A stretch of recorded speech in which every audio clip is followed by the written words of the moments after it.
आज हम बात करेंगे जेनरिक और ब्रांडेड मेडिसिन के बारे में। हमारे साथ मौजूद हैं आज मिस्टर आशीष रावत, जो इसके बारे में कुछ इंसाइट देंगे। इंडियन फार्मास्यूटिकल मार्केट में जेनरिक मेडिसिन और ब्रांडेड मेडिसिन का क्या इम्पोर्टेंस है, और जो हिंदुस्तान की जनता है, लोग हैं, पेशेंट्स हैं, उनको जेनरिक मेडिसिन लेनी चाहिए या ब्रांडेड मेडिसिन लेनी चाहिए, और ब्रांडेड और जेनरिक का क्वालिटी कंट्रोल, क्वालिटी सिस्टम कैसा है, इसके बारे में बात करेंगे। सो आशीष जी, स्वागत है आपका द लीडर्स टॉक्स में। सबसे पहले तो दर्शकों को ये बताइए कि जेनरिक और ब्रांडेड क्या होता है। बिल्कुल कैलाश जी, धन्यवाद बुलाने के लिए। सबसे पहले दोस्तों, मैं अपने बारे में कुछ ये बताना चाहूँगा कि मैंने 7 साल तक फार्मास्यूटिकल्स की पढ़ाई करी है। I am graduate in pharmaceutics and मेरे को 10 साल का अनुभव है फार्मा में रहते हुए। कैलाश जी, सबसे पहले अगर हम बात करें कि पेटेंटेड और जेनरिक्स में क्या फ़र्क होता है, तो सबसे पहले हमें जानना चाहिए कि ब्रांड नेम और उसके अंदर का जो मॉलिक्यूल होता है उसमें क्या डिफरेंस है। तो आजकल जैसे कोई भी एग्जांपल ले लीजिए दवाई का, अमोक्सिक्लेव, लाइक अमोक्सिसिलिन क्लेवुलिनिक एसिड, कई सारी कंपनीज बनाती है। जैसे जीएसके का है, वो अपने ऑगमेंटिन के नाम से आता है, मैनकाइंड का मॉक्सिकाइंड के नाम से आता है। इसी तरह से क्लेवम, कई सारी कंपनियां हैं जो अपने इस मॉलिक्यूल को बेचती हैं। तो ब्रांड अगर हो गया तो मॉक्सिकाइंड ब्रांड है, क्लेवम ब्रांड है, ऑगमेंटिन ब्रांड है। इसके अंदर जो मॉलिक्यूल होता है अमोक्सिसिलिन क्लेवुलिनिक एसिड, वो इसका एक एक्टिव इंग्रेडिएंट होता है। इसको बढ़ाने के लिए कंपनी ने काफी पैसा खर्च कराया होता है, तब जाके मेडिसिन मार्केट में आती है। इसके ऊपर काफी रिसर्च एंड डेवलपमेंट होता है। पहले वो कंप्यूटर सिमुलेशन में चलता है, उसके बाद कई सारे क्लिनिकल ट्रायल्स होते हैं जो एनिमल्स में, ह्यूमंस में आते हैं। उसके बाद ये मॉलिक्यूल मार्केट में आता है। करीबन 100 मॉलिक्यूल अगर टेस्ट हो रहे होते हैं कहीं कंप्यूटर सिमुलेशन में, तब जाके सिर्फ एक मॉलिक्यूल अप्रूव होता है जो ह्यूमंस में, जो मार्केट तक पहुंचता है, आम लोगों तक। जी। इसके बाद सर ये कंपनी, जैसे पेटेंटेड मॉलिक्यूल अमोक्सिक्लेव ऑगमेंटिन का है, ये जीएसके का ब्रांड है। तो ये अपना पेटेंट कंपनीज देती हैं ताकि वो मॉलिक्यूल पेटेंट हो जाए, और गवर्नमेंट सिर्फ उन्हीं को इजाजत देती है कि आप ये मॉलिक्यूल सेल आउट कर सकते हैं। ये लगभग 10-15 साल तक कंपनीज कहती हैं कि सिर्फ आप ही बनाइए। आफ्टर दैट उसका पेटेंट पीरियड एक्सपायर हो जाता है, उसके बाद ये जेनरिक मॉलिक्यूल बन जाता है। कोई भी कंपनी आके, लाइक सिप्ला, मैनकाइंड, एल्केम, कोई भी कंपनी आके इसको बना सकती है। मतलब एक रिसर्च मॉलिक्यूल को जिसको सिर्फ एक कंपनी बनाती है, उसको प्रमोट करती है 10 साल 15 साल तक, उसके बाद उसका पेटेंट ऑफ होता है और फिर वो मार्केट में आता है, सेम मॉलिक्यूल बाकी कंपनी बनाती है, दैट इज जेनरिक। जी जी बिल्कुल। ओके। इसके बाद हमें ये फर्क समझना होगा कि इसमें फर्क क्या आता है जेनरिक और ब्रांडेड मेडिसिन में। देखिए, जेनरिक जो मॉलिक्यूल्स आते हैं वो कई कंपनियां बनाती हैं, है ना। तो जो ब्रांडेड मेडिसिन होती है, अगर आपकी बहुत क्रोनिक इलनेस है, लाइक थायराइड है, हाइपरटेंशन है, कोई लॉन्ग टाइम तक चलने वाली बीमारी है, तो मैं प्रीफर करता हूँ कि अगर आप एक अफोर्ड कर सकते हैं, आपके पास अफोर्डेबिलिटी है, आप अच्छा ले सकते हैं, आप ब्रांडेड कपड़े पहनते हैं, ब्रांडेड खाना खाते हैं, अच्छी जगह पे जाते हैं, तो go for a patented molecule. Otherwise अगर आपका बजट नहीं है, अगर आप नहीं कर सकते हैं, आप अफोर्ड ही नहीं कर सकते, तो उसके लिए तो फिर generic medicine is a good option. लेकिन उसमें भी ध्यान रखें, कई बार क्या होता है कि जेनरिक मॉलिक्यूल्स का प्राइसेस काफी हाई होता है। नहीं, एक मेरा क्वेश्चन है, जैसे आपने बोला कि आप ब्रांडेड यूज करिए, तो ब्रांडेड तो एक ही कंपनी बना रही है, वो कितने लोगों को प्रोवाइड करा पाएगी उस मॉलिक्यूल को? Sir, that is the question. जी जी। And what about the other companies which are very big companies and they are following all the protocols, they are making good brands, good generic brands? जी। उनके बारे में क्या? जी, तो उनके बारे में ये है कि अगर मतलब अगर कोई भी कहीं पे भी होता है तो competition is fair. I strongly agree कि कंपटीशन बिल्कुल होना चाहिए। तो अगर वो एक अच्छे प्राइस में आपको एक अच्छी क्वालिटी के साथ अगर प्रोवाइड कर रहे हैं वही मेडिसिन, तो generally you can go for that also. मैं यहाँ पे एक चीज ऐड करना चाहूँगा, जैसे प्रधानमंत्री जन औषधि केंद्र, उसकी मेडिसिन, ठीक है, या गवर्नमेंट हॉस्पिटल्स में जो मेडिसिन हैं, जो हम देखते हैं कि कई बार तो मेडिसिन की जो टैबलेट है, वो टैबलेट पाउडर बनी होती है, पाउडर के रूप में ही होती है, उसमें पड़ी हुई टैबलेट का पाउडर बन जाता है। मतलब क्वालिटी इतना वीक है, इतना खराब क्वालिटी है। So what you prefer, that patient should take that medicine or a company which are following all the protocols, which are manufacturing from a good manufacturing unit, और पैकिंग अच्छा है? Packing भी बहुत matter करता है जब आप एक क्वालिटी मेडिसिन दे रहे हैं।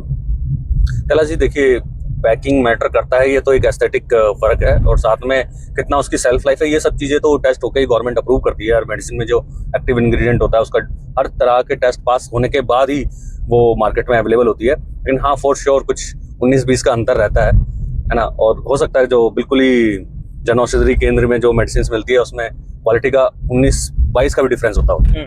तो मैं तो यही चाहूँगा कि पेशेंट थोड़ा सा, और अगर वो अफोर्ड कर सकता है तो he should must go for the branded medicine जो अच्छी कंपनियों के आ रहे हैं, अच्छी कंपनीज बना रही है, बिल्कुल जेनरिक ब्रांडेड है। सो it means that people who are suffering from chronic illness, और आप अगर हार्ट फेलियर के पेशेंट हो, आप अगर आपको एपिलेप्सी है, मिर्गी का दौरा पड़ रहा है, या फिर आपको कैंसर जैसी क्रिटिकल बीमारियां हैं, तो मेरा सजेशन तो ये है कि आप अच्छी कंपनी की अच्छी मेडिसिन लीजिए। उसमें आप ये मत सोचिए कि मेरे कितने पैसे बच जा रहे हैं। तो आप वहाँ पे मेरे को लगता है कि आपको अच्छी मेडिसिन लेनी चाहिए सो दैट आपको प्रॉब्लम ना आए, क्योंकि एपिलेप्सी जैसे है, मिर्गी का दौरा है, अगर आपने अच्छी मेडिसिन नहीं ली तो आपको ये दौरे बार बार पड़ सकते हैं। डायबिटीज़ है, अगर आप अच्छी मेडिसिन नहीं ले रहे तो आपको पता नहीं चलेगा आपकी डायबिटीज़ बढ़ रही है। और कई बार हमने कुछ सुना है, डॉक्टर के पास पेशेंट आते हैं, is taking medicine from last 1 month, Jan Aushadhi की मेडिसिन ली, या फिर जो जेनरिक स्टोरी खुल गए हैं, बिल्कुल ही जेनरिक मेडिसिन बेच रहे हैं, वो वहाँ से उनको वो क्वालिटी नहीं मिल पाई, उससे उसका कंट्रोल नहीं हो पाया, और वो सोच रहा है, पेशेंट सोच रहा है कि मैं तो मेडिसिन ले रहा हूँ। कई जगह पे देखिए टेस्ट करवाने की, ये जो डायबिटीज़ का टेस्ट है, ये करवाने के पैसे भी नहीं होते लोगों के पास, या अपने पास वो मशीन्स नहीं है रखी है घर पे टेस्ट करवाने वाली। तो क्या होता है ना, पेशेंट खाता रहता है जी, बट उसको पता नहीं कि उसकी शुगर कितनी है। जब शुगर उसकी 300-400 के पास चली जाती है तो वो डॉक्टर के पास जाता है, और उससे क्या होता है कि आपके ऑर्गन डैमेज होने के चांसेस ज़्यादा रहते हैं।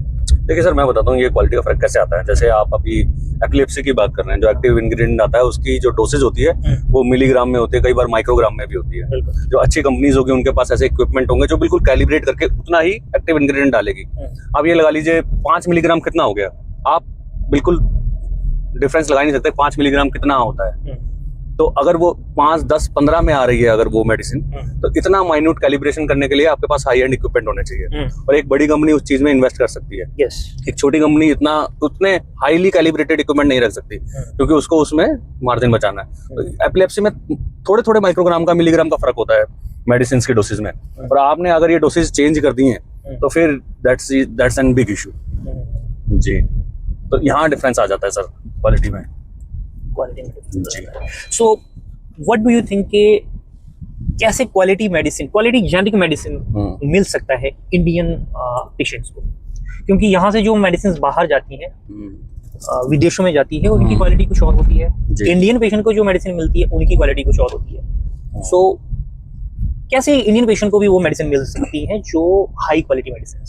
सर देखिए, मैं तो ये प्रीफर करूंगा जो मैन्युफैक्चरिंग प्लांट है किसी कंपनी का, कहीं अगर जहाँ मेडिसिन बन रही हैं, आप किसी भी मेडिसिन को पीछे उसका रैपर देखेंगे तो उसमें marketed bye and manufactured by आता है। तो आप पहले मैन्युफैक्चर्ड बाय चेक करिए कि उसमें कहाँ से बनी है, उस प्लांट के बारे में थोड़ा आप नॉलेज ले सकते हैं। ये उस केस में है जिस केस में केमिस्ट आपको सब्स्टिट्यूट करके दे रहा है, ये बात ध्यान देने वाली है। क्योंकि आप एक अच्छे डॉक्टर के पास जाएंगे तो ऑब्वियसली वो एक अच्छी मेडिसिन लिखने की कोशिश करेगा, लेकिन जहाँ का केमिस्ट आपका प्रिस्क्रिप्शन सब्स्टिट्यूट कर रहा है उसमें जनरली ये देखिए आपकी वो कहाँ से मैन्युफैक्चर हो रही है। वो एक अच्छा FDA अप्रूव प्लांट है, USFDA अप्रूव प्लांट, जितना अच्छा वो उसकी रेटिंग्स होगी, जितना अच्छा वो प्लांट होगा, उतनी अच्छी तरह की वो मेडिसिन प्रोवाइड करेगा। राइट। तो ये बहुत अच्छा टॉपिक आपने वो बात बोली, केमिस्ट जहाँ पे सब्स्टिट्यूट करता है। तो ये सब्स्टिट्यूशन वाली जो चीज़ है, या मैंने देखा है कि आजकल बहुत सारे पेशेंट क्या है ना, डायरेक्ट केमिस्ट से दवाई ले लेते हैं बिना डॉक्टर को कंसल्ट करे। और जैसे भी प्रधानमंत्री मोदी जी ने भी कहा, नरेंद्र मोदी ने, कि भाई एंटीबायोटिक रेजिस्टेंस का बहुत बड़ा एक इशू बन रहा है, बहुत बड़ी चीज है ये एंटीबायोटिक रेजिस्टेंस। क्योंकि एक बार एंटीबायोटिक से रेजिस्टेंट हो गई बॉडी तो फिर हायर एंटीबायोटिक भी काम नहीं करेंगे, और बहुत टाइम से कोई एंटीबायोटिक मार्केट में आ भी नहीं रही है।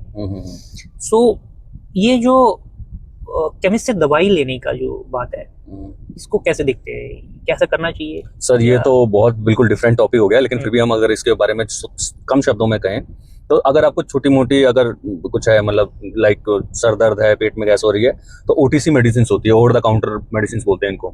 लाइक क्रोसिन हो गई, अगर आपके फीवर से सफर कर रहे हो, अगर इनो ले लिया अगर गैस है, तो ये चीजें जिसमें प्रिस्क्रिप्शन की जरूरत नहीं होती, वो चीजें आप जाके आप केमिस्ट से ले सकते हैं।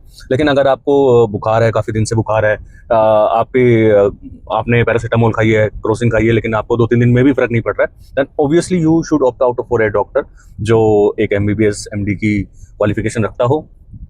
देन ही कैन गाइड कि विच स्पेशलिटी यू शुड प्रीफर, क्योंकि अलग अलग बीमारीज के लिए अलग अलग डॉक्टर्स होते हैं। ब्रेन की बीमारी के लिए न्यूरो फिजिशियंस होते हैं, पेट के लिए गैस्ट्रोएंट्रोलॉजिस्ट होते हैं, हड्डियों के लिए ऑर्थोपेडिक्स होते हैं, तो he can suggest you better. तो मैं यही कहूँगा कि जो ओवर द काउंटर ड्रग्स हैं उसके लिए बेसिकली आप you go for an chemist, he can dispense you a good medicine. उसके अगर आपका थोड़ा क्रोनिक हो रहा है तो you should opt out for that option sir. Okay, so friends, आज ये हमारा डिस्कशन था जेनरिक मेडिसिन के बारे में। आई होप कि आप लोगों को कुछ इंसाइट ज़रूर मिला होगा। आशीष रावत जी ने हमारे साथ आज इस बातचीत में बहुत सारी चीज़ों को क्लियर करा, और जेनरिक और ब्रांडेड के फ़र्क को हमने जाना, जेनरिक मेडिसिन कहाँ पे लेनी चाहिए और ब्रांडेड मेडिसिन कहाँ पे लेनी चाहिए, इस फ़र्क को जाना। क्वालिटी क्या रहती है हिंदुस्तान में, जेनरिक और ब्रांडेड की क्वालिटी क्या है, उसके बारे में हमने बात करी। तो आई होप कि ये छोटी सी बातचीत आपको पसंद आए, और इस तरह के कुछ और इंसाइट्स के साथ हम अगली वीडियो में भी आपसे मिलेंगे। तब तक दीजिए इजाज़त, बाय बाय, टेक केयर, नमस्कार।